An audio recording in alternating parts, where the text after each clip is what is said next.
Our 87 overall quarterback just lost in the college football playoffs to Tulane, ending his junior season with the Badgers in heartbreaking fashion. Now we had a decision to make. Clokus could spend his final year at Wisconsin or transfer to one of the many schools interested in us. I always said Sailor's been about loyalty, but loyalty goes both ways. We've given our all to this program, and our surrounding cast has only gotten worse since we've been here. I'd always be grateful for Wisconsin, but if we wanted to reach our peak as a player, we had to go somewhere else. Penn State was a clear option, but after a campus visit and looking at their roster, this powerhouse squad was entering serious rebuild mode with a ton of players graduating. Notre Dame was also a school we looked into, but they were going to have us sitting behind a freshman. We needed a school that would immediately let us compete for the starting job. So Sailor made a choice that might come as a surprise, as he was going to be a member of the Ole Miss Rebels. Bear with me. This team had it all. They were young, high overall, made the playoffs last year, and quarterback was the only real hole in this roster that needed to be filled. Sailor was also drawn to their receiver room, way better than the guys we were throwing to at Wisconsin. Clokus showed up to his first practice after the summer break to find that the Ole Miss roster he was promised was not the roster our coaches brought into the season.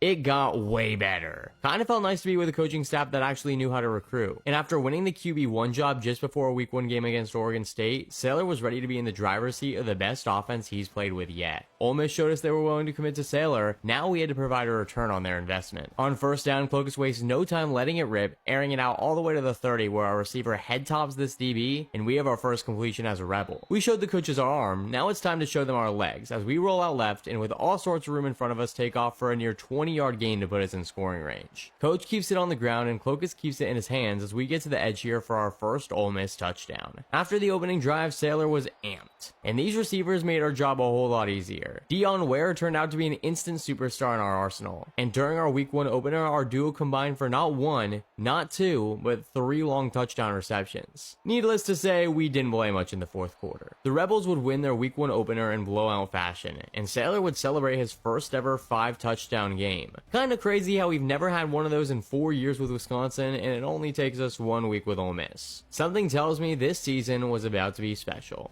On to next week.